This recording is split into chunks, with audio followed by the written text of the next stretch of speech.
was leading up eventually to our last attempt. So there was a lot of pressure and a lot of tiredness in the team because we were working very hard. Every launch attempt starts around 5, 6 in the morning, and when you have to call it off and break the rocket and bring it back home, it finishes at 3 in the morning the next day, and you would do 2, 3 days in a row like this.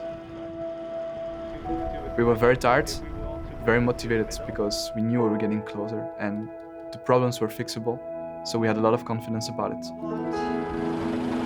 Niels, if you can undo the back bump, and then Martijn, if you can undo the... We really kept that momentum up, so every single problem that we had encountered the days before, we knew them, we knew to expect them and how to fix them.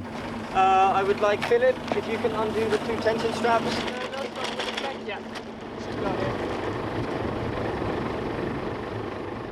So the second attempt was on a Wednesday, and our third attempt was on a Friday.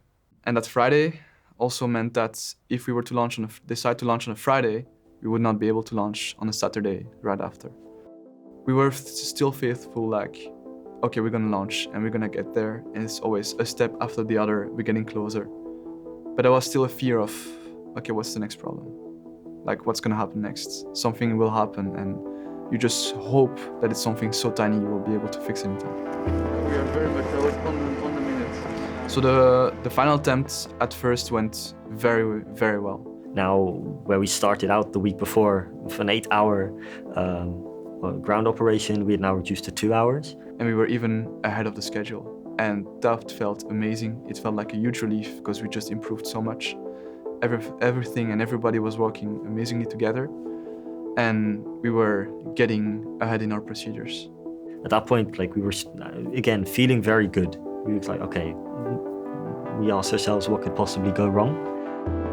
With all stations go, 10 hours remaining in the window, we are now go for fitting procedures.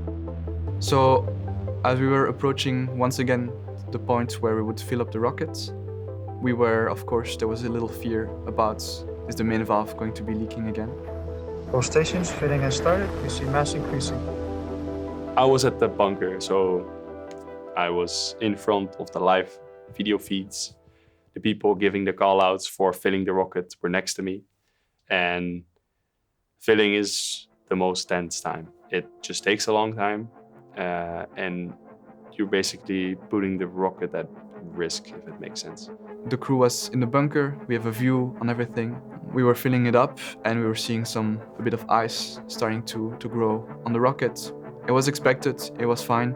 Well, we had thought we had fixed the main valve and we ended up being right. So the main valve, it did what it was supposed to when we started adding oxidizer into our system.